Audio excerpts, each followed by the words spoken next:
Hello, nagaa jirtu akkam warri kanaan dura chaanalii kana subscribe godhin subscribe gochuun fayyaa daa'immanii ilaalchisee barnoonni siin kennamu akka dursa siin ga'u taasisaa. Har'aaf mata dureen qabadhee jiru waa'ee dhimma daa'imman ilkaan waliin dhalatan kan jedhu irrattidha. Haa ta'u malee waa'ee daa'imman ilkaan waliin dhalatan qofa osoo hin ta'in kan ilkaan fakkaatu daa'imman hedduu biratti kan mul'atu akka dhalataniis haa ta'u ji'a jalqaba. Waanti ilkaan fakkaatu wanti adiin garuu kan ilkaan hin taane kan qaban hedduu jiru. Waa'ee kana irrattis qabxiiwwan tokko tokko isinii kaasa. Hanga dhumaatti na hordofaa. Maatiin maal gochuu qabu kan jedhu isiniif kaasa. Daa'imman yeroo hedduu kan ilkaan biqilchuu eegalan naannoo ji'a afurii booda.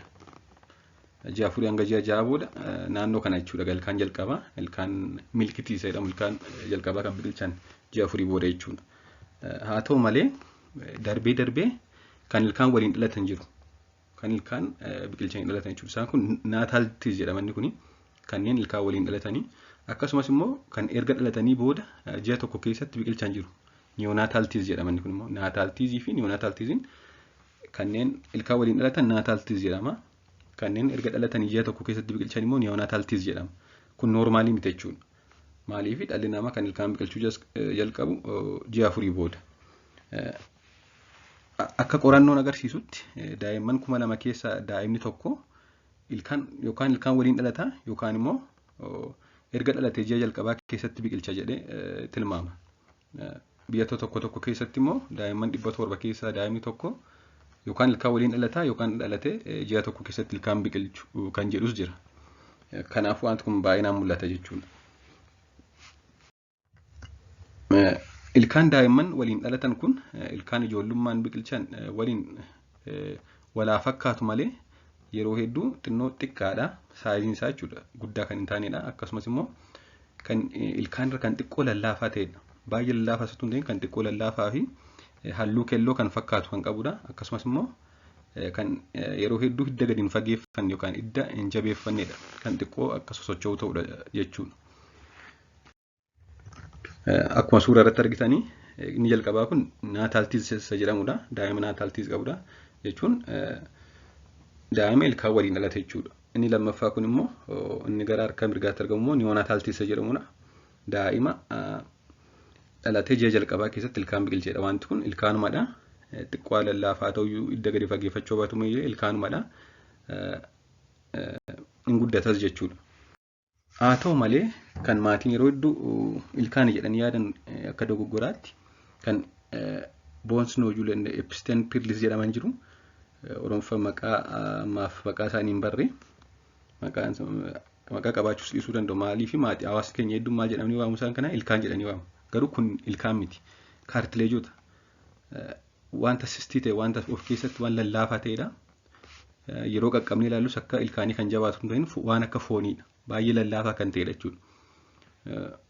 Akkasumas immoo bakka inni itti biqile akkuma argitan kana iddoo sirrii hin taanetti bakka ilkaan itti biqilutu hin ta'in xiqqoo bakka ilkaan itti biqilu irraa xinnoo olii qeeti jira jechuudha.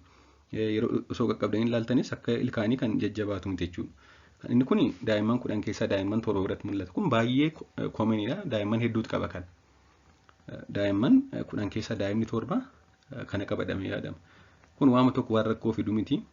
Tuquus hin barbaachisu ofuma isaa waan deebi'ee badudha jechuudha. Episteen pirlis jedhama kun. Akkasumas boons noojul kan jedhamu jira. Inni kun immoo karaa gara keessaan biqila. Kanaafuu garaagarummaan ilkaan sirrii kun ilkaan wajjin dhalate moo yookaan wanti kun wanta ilkaan fakkaatu wanta episteen pirlis jedhamu kanadha jennee adda baasuun maal gochuu qabna? Tokko bakka inni itti biqileedha. Ilkaan waliin dhalachuun suni yookaan ji'a tokko keessatti biqilchuun suni bakkuma sirriitti biqila. Ilkaanidha garuu xiqqoo lallaafaadha akkasumas kan sosocho'udha. Inni kun immoo inni episteen pirlis jedhamu kun immoo bakka ilkaan sirrii ta'etti tun ta'in xiqqoo liiqee yookaan xiqqoo gadi qee yookaan gara keessaan biqila jechuudha. Akkasumas immoo yeroo qaqqabnee ilaallu waan akka fooniidha malee ilkaan miti jechuudha. Akkasumas guddataan deemu saayiziin isaa dabalaan deemu walumaa galatti waan foon fakkaatudha jechuudha. Inni kun tuquun barbaachisu rakkoos fiduu hin qabu ofumaa deebi'ee bada jechuudha. Inni episteen pirlis inni boons noojul jedhamu kun. Haa ta'u malee kan waa'ee ilkaan isa sirrii ta'e wajjin dhalatan yookaan erga dhalatanii ji'a tokko keessatti biqilchan immoo akka itti fuutti ilaalla. Ilkaan akkasii kun kan harma hodhuu hin dhorkine ta'an jechuun Isaan epistempilis yookaan boonsuun yoo ijoolleen neetuun ta'in ilkaan isaa sirrii wajjin yoo dhalatan yookaan erga dhalatan ijaa tokko keessatti yoo biqilchan ilkaan akkasii kun kan harma hodhuun dhorkine taanaan yeroo harma hodhaan kan isaan rakkisne taanaan akkasumas immoo kan lallaafee buqqa'uuf jedhu miti taanaan rakkoo kan hin finnedha. Kanaafuu tuquun hin barbaachisu jechuudha. Ilkaan dhalootaa sanaa jechuudha. Ilkaan isa sirrii ta'e. Ilkaanni wanti ilkaan fakkaatu wanta akka foonii kun rakkoo tokko hin qabu, rakkoo fidus hin qabu. Haa ta'u malee ilkaanni sirriin yoo waliin dhalatanis ta'e yoo dhalatanii ijaa tokko keessatti biqilchan tarii darbee harma hodhuu yeroo isaan harma hodhan isaan rakkisuu danda'a. Akkasumas immoo lallaafee buqqa'uuf jedha taanaan tariitii liqimsuu danda'u yookaan gara sombaa dhaquu waan danda'u rakkoo uuma. Haa ta'u malee harma hodhuun dhorkine taanaan buqqa'uuf kan jedhu miti taanaan rakkoo tokko waan hin qabneef tuquun hin barbaachisu jechuudha. Haa ta'u malee darbee ilkaanni sirrii kun naataal yookaan neonaataal tiizin jedhamu kun kan jabaatee hin dhaabbanne ta'ee tasa buqqa'uun gara ujummoo qilleensaa seenuu kan danda'u yoo ta'e yookaan liqimsuu kan danda'an yoo ta'e yeroo harma hodhan mijachuu fi diduu fi akkasumas harma haadhaa kan moccoru yoo ta'e dhalatanii guyyaa 10 booda mana yaalaa ilkaanii geessuun baasisuun ni danda'ama jechuudha. Haa ta'u malee baay'ee kan socho'u miti taanaan harma hodhuu kan rakkisne taanaan rakkoo hin qabu gaafa ilkaan isa sirrii biqilchan walqixa ta'ee sirraa'ee guddata jechuudha. Kanaaf tuquun hin barbaachisu. Haa ta'u malee baay'ee socho'a taanaan yeroo harma hodhu harma haadhaa moccoraa taanaan harma haadhaa madeessa taanaan akkasumas immoo daa'ima sana rakkisa taanaan buqqisiisuun ni danda'ama jechuudha. Mana yaalaa ammayyaawaa deemanii. Haa ta'u malee osoo daa'imman ilkaan kana hin qabaatinis ta'e kana qaba jechuun yeroo heddumaadha daa'imman amala dhabu taanaan daa'imman bobbaan xiqqoo qal'atnaan yookaan xiqqoo bobbaan isaanii hin qallata taanaan akka baasuu yookaan akka dhibee garaa kaasaa kan fakkaatu jiraannaan amma boo'anii yoo rakkisan maal jedhu maatiin keenya ilkaan riqsiisuu kan jedhamu hawaasa keenya keessatti beekamee waan jiruuf maal godhu mana yaalaa aadaa geessanii ilkaan riqsiisu jechuudha. Ilkaan isaan riqsiisan sun garuu ishee adii sila epistempilis jennee ishee adii ishee ilkaan hin ta'in ishee foon fakkaattuudha malee ilkaan isa sirrii miti jechuudha. Kanaafuu wanti kun sirrii miti. Wanta kana ilkaan ijoollee riqsiisuun sirrii miti.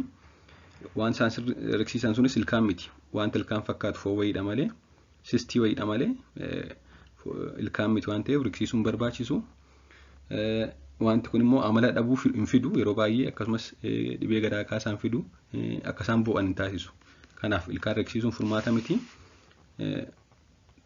Haa ta'uyyuu malee riqsiisaniyyuu tarii dhibee biraafuu saaxiluu danda'u jechuudha. Fakkeenyaaf waan akka dhibee teetaanasii infekshinii afaan keessaa godhachuu danda'u daa'imman waan ta'eef tuqsiisuun gaarii miti. Yoo wanti ittiin waan akka foonii taate gonkumaa baay'ee yaaddoo miti dhiisuudha. Yoo wanti sun immoo ilkaan sirrii ta'e yoo baay'ee socho'a ta'e qofa. Yoo harma haadhaa madeessa ta'e yeroo harma hodhan akkasumas immoo yoo harma hodhuu isaa rakkise qofa buqqisiisna jechuudha.